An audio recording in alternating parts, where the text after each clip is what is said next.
Hello folks, I'm Batman. Sorry, I couldn't help myself. Let's try that again.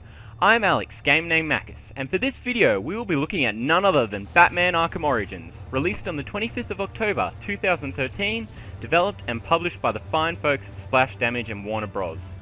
Throughout this video, I'll talk about what you can expect to see return to the series, what's new, whether the gameplay, sound, game time are up to scratch, and of course, whether this game is worth your hard-earned dollars. Arkham Origins does a great job of continuing the series, but before I explain why, let's roll some good old gameplay footage.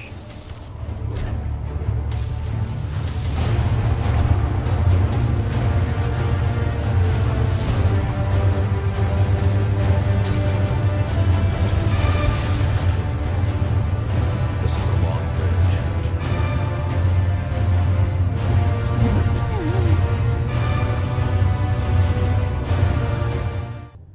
Wake up! What happened?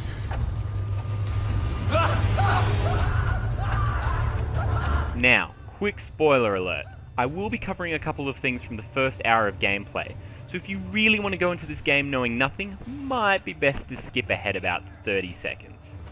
Okay, so after a quick romp through your standard prison break, you know the one, the usual beat up some dudes and rescue some hostages while learning basic game controls and fighting.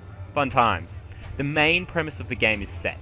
It's Christmas time, but Batman has no time for presents as you learn that Black Mask has hired a group of trained killers for an unknown purpose other than trying to put bats into early retirement. So naturally, your mission is to gain information, hunt down these assassins through the sandbox that is Arkham City, and find out what they know. Overall, Arkham Origins builds upon the foundation set in previous games. Those who have played the previous games will recognise many features here. Gadgets, such as the explosive gel, batarang, and repel hook from the previous series make a return. The stealth and combat system remain the same. You'll be breaking through vents, dramatically knocking out enemies, and fly kicking all over the place, as can be expected of the Dark Knight. Combat exercises make a reappearance, allowing you to replay through campaign levels or new combat scenarios while trying to meet requirements such as achieving a high combat flow combo. Riddler, or Enigma, challenges can be found yet again, providing relief from the main mission, extra background information, and experience for those clever enough to solve them. The free roam of Arkham City is as good as ever. After the initial reveal, expect to be soaring around, gliding over extended distances, exploring all Arkham has to offer, and, in true Batman style, stopping crimes in progress. Experience and levels are also back, with a revamped user interface, but not much else new. As you beat up goons, you'll gain more armor, more exciting ways to use your gadgets in the midst of combat, and some extra ways of taking out enemies in some of those trickier stealth situations.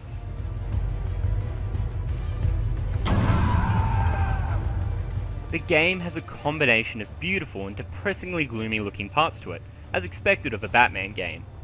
No major changes have been made to the controls, and the current setup, on an Xbox 360 controller at least, still works very well. I played the game on PC, so there was the occasional rendering issue, and I have heard of other gamers on consoles occasionally having frames per second issues on console. But overall the game is just great to look at. The boss fights are certainly exciting, although they are quite heavy on the quick time event button mashing, which can be a bit tedious after executing a button mashing pattern for the third time. There is plenty to do here, so even if you rush through and manage to finish the game within a day, there are tons of side quests and even two, not just one, new game playthroughs to do, with the last playthrough being appropriately dubbed, I Am the Knight. New features that have been brought to the table include new enemies, especially bosses, new favourites such as Alfred, Batman's trusty butler making a physical appearance, oh my god, and a new Batplane to help you access parts of the map via quick travel after taking care of the nearby jamming towers. There are also a few new gadgets, which mainly serve the purpose of allowing you to reach previously inaccessible parts of the map, further into the game. Although an amusing question is, where the heck were these gadgets in the previous games, considering they were in the future? The detective system has been revamped, and it can be quite fiddly at times, but it now has a cool new rewind feature that allows you to recreate what happened at scenes of the crime, allowing you to find objects flung about such as security cards, or witness murders in progress. Another big change to the series is the inclusion of a new competitive multiplayer. Players can take the role of either the Cape duo, Batman and Robin, or a gang member as part of Joker's or Bane's crew. As a gang member, your job is to defeat the other crew by taking control points and killing off the other members in order to come out victorious. Depending on your side, it's also possible to play the role of the main villain, Joker or Bane, if you're the first player to get to the part of the map where you can request them to join the fight. During this gang fight, it's up to the heroes, Batman and Robin, to work together in taking out as many gang members as possible, in an attempt to fill up an intimidation meter. The more takedowns, the more the bar is filled, with a full bar representing a win for the good guys. However, a hero's death causes this bar to drop, so the heroes must play a much more stealthy game. There appears to be leveling and unlocks for buffs in multiplayer as well, but this early on it's difficult to tell whether this system will be particularly balanced in the later levels. Now, an important question you may be asking yourself is the multiplayer any good?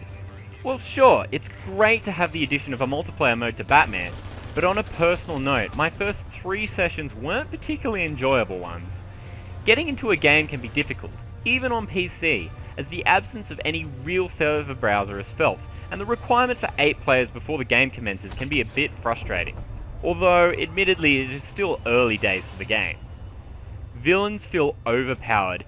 Even as I struggled with my controls despite watching several minutes worth of tutorial video, I was able to take down Batman, Robin, and another gang member simultaneously as Bane, and that just doesn't seem right.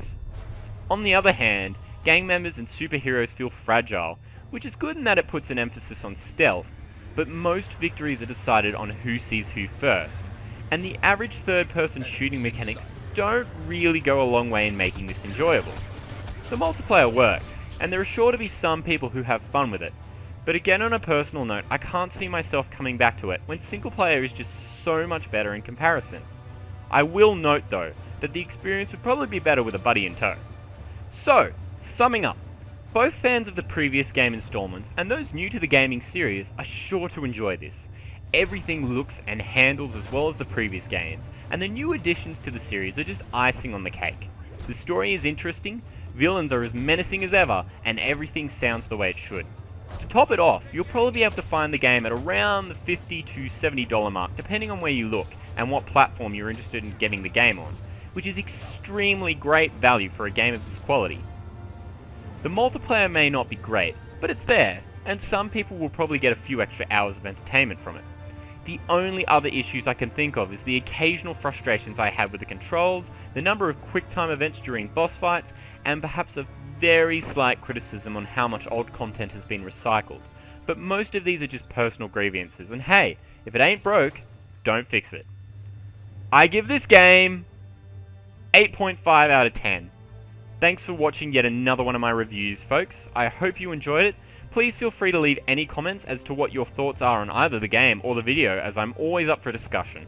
Until next time, happy gaming all. What he wants to know.